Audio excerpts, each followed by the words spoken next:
ప్రతిపక్షాలు భవన ప్రారంభోత్సవాన్ని అయితే బహిష్కరించాయి కానీ భవనాన్ని కూడా బహిష్కరిస్తాయి, అందులో పోకుండా ఉండగలుగుతాయి. ఇప్పటి వరకు విపక్షాలు అని చెప్పినటువంటి విషయం అంటే 20 అన్ని కాదు, విపక్షాలు 20 విపక్షాలు చెప్పినటువంటి విషయం ఏంటంటే పార్లమెంటు భవనాన్ని మాత్రమే బహిష్కరిస్తామని చెప్పినాయి. కానీ పార్లమెంటు సమావేశాలను బహిష్కరించమని చెప్పలేదు. అలా దేశంలో కొంతమంది ముఖ్యమంత్రులు అసెంబ్లీకి వెళ్ళామని శపథం చేసి అప్పటిదాకా మేము అధికారంలోకి వచ్చి అసెంబ్లీకి వెళ్ళాం అని చెప్పేసి కొంతమంది శపథం చేసి బయటకు వచ్చారు. అట్లా వాళ్ళు కూడా చెప్పట్లేదు. అంటే ఇప్పుడు కాంగ్రెస్ పార్టీ కానీ మిగతా పార్టీ కాంగ్రెస్తో పాటు జత కట్టినటువంటి మిగతా పార్టీలు కూడా ఏవి కూడా ఆ రకమైనటువంటి చెప్పలేదు. అంటే సమావేశాలకు వెళ్తారు, సమావేశాలు అన్నీ తీసుకుంటారు.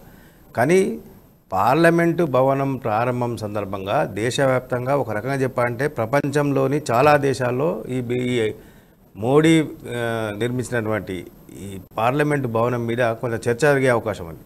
ఈ చర్చకు కొంత ఫుల్ స్టాప్ పెట్టాలి, కొన్ని చోట్ల కామాలు పెట్టాలి, అవసరమైతే ఆ చర్చ కాకుండా మన బహిష్కరణ చర్చ జరగాలి అన్న కోణంలో మాత్రమే, కుట్ర కోణంలో మాత్రమే జరిగింది. కానీ వాళ్ళు పార్లమెంట్ సమావేశం బహిష్కరిస్తామని ఇంతవరకు అయితే ఎక్కడ ఏ పార్టీ కూడా ప్రకటించలేదు. కాంగ్రెస్ పార్టీ కాదు, మిగతా ఏ పార్టీ కూడా ప్రకటించలేదు. వాళ్ళు ప్రకటించలేదు. అవకాశాలు ఏమైనా ఉంటాయా? నిజం ఇప్పుడు ఇందాక మౌనిక గారు చెప్పారు, వాళ్ళకి ఒకవేళ ఈ పార్లమెంటు భవనాన్ని బహిష్కరించిన వాళ్ళని పార్లమెంట్లోకి పోకుండా ప్రజలు బహిష్కరించే అవకాశాలు కూడా ఉన్నాయి రేపు. ఎందుకంటే మీరు పార్లమెంటు భవనం ప్రారంభోత్సవానికి పోలేదు, ఇంకా మీకు పార్లమెంటు పోవాల్సినటువంటి అవసరం ఏముంది అని చెప్పి ప్రజల్లో ఒక రకమైనటువంటి మార్పు ఆలోచించే అవకాశాలు కూడా ఉంటాయి కదా. ఖచ్చితంగా.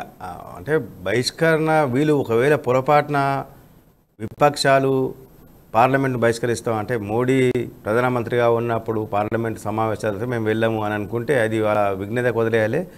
వాళ్లకు ప్రజలు శాశ్వతంగా బహిష్కరణ చేసే అవకాశం అయితే ఉంటాయి ఖచ్చితంగా. ఎప్పుడూ కూడా ఒక కీలకమైన సమావేశం పార్లమెంట్ అనేది ప్రజా సమస్యల మీద కూలంకషంగా చర్చించి ప్రభుత్వం నుంచి సమాధానం రాబట్టేందుకు ఒక మంచి వేదిక. ఆ వేదికను వీళ్ళు వినియోగించుకోవాల్సిన అవసరం ఉంది. అవసరమైతే పార్లమెంటు సమావేశాలను పార్లమెంటు ప్రారంభోత్సవ కార్యక్రమాన్ని ఎందుకు బహిష్కరించామనే విషయాన్ని పార్లమెంట్లో చర్చకు పెట్టి ప్రభుత్వం నుంచి సమాధానం తీసుకోవాల్సిన అవసరం ఉంది.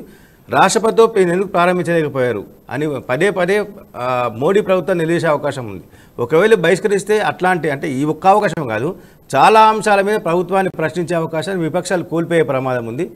నాకు తెలిసినంత మటుకు నాకున్నటువంటి అవగాహన ప్రకారంగా అయితే విపక్ష పార్టీలు ఎప్పుడు కూడా వీటిని బహిష్కరించాయని నేనైతే భావిస్తూ ఉన్నాను ప్రసాద్ గారు. ఓకే.